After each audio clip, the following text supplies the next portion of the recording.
Try harder. Why can't you just do this? How could you forget? I've told you this 1,000 times. Everyone else can do it, why can't you? Why are you so sensitive? If this feels familiar, I want you to raise your hand. If your hand is raised, you may have attention deficit hyperactivity disorder.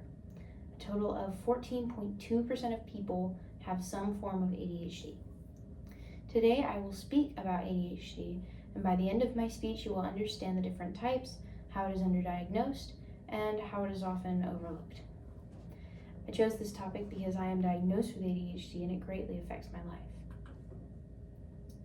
The three main points of this speech are hyperactive ADHD type, inattentive ADHD type, and the effects of bias and ableism on those with ADHD.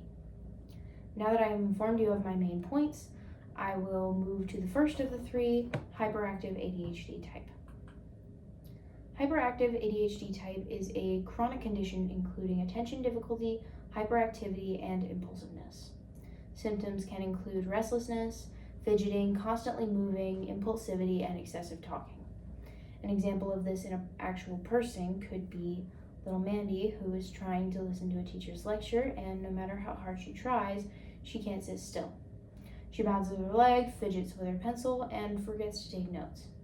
Despite her best efforts, she always finds herself being called out by the teacher for talking, not paying attention, and not completing work on time.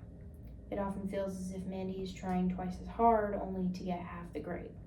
It feels as if her best is never good enough. As she grows up, she internalizes this belief that she isn't good enough. This is ADHD hyperactive type. I have just informed you of one of the types of ADHD, and now I will describe the inattentive ADHD type. This is a type of ADHD where people have a hard time paying attention without the hyperactive behavior. Symptoms of this type can include distractibility, forgetfulness, difficulty regulating attention, and listening difficulties. An example of this in an actual person could be Jason, who is in his first year of high school and has inattentive type ADHD. He would often lose papers, miss deadlines, forget he even had homework, and often found himself daydreaming by accident. He also even forgets to eat or drink at times. Sometimes it feels like he can never remember anything and frequently finds himself rereading things multiple times in order to fully render them. Jason has always been like this, but he gets overlooked. People call him spacey and absent-minded instead of addressing his problem.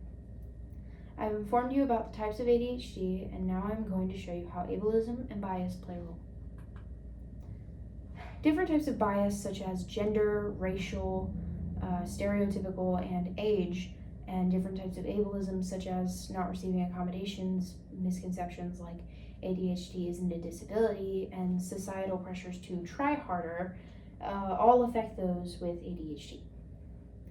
An example of this in an actual person could be Kimberly, who is an 18-year-old African-American woman with ADHD who exhibits both hyperactive and inattentive tendencies. This type is called the combined ADHD type. She goes through the same trials and tribulations as Mandy and Jason, but never gets diagnosed. She's tried to get diagnosed, but the first doctor she saw dismissed her because girls can't have ADHD. The second refused her because she was not white. And even her parents don't believe her because she is not like the stereotype portrayed on television. These are all biases that keep people from being diagnosed and receiving help. Now that you have heard my speech, I want you to do your best to remember these points and consider them. 3 important facts introduced in this speech are ADHD is underdiagnosed, symptoms of ADHD can present themselves in different ways, and ableism and bias make it hard to be diagnosed and can even affect a person's life post-diagnosis. A quote by Jonathan Mooney, "You can't change who you are and you shouldn't be asked to."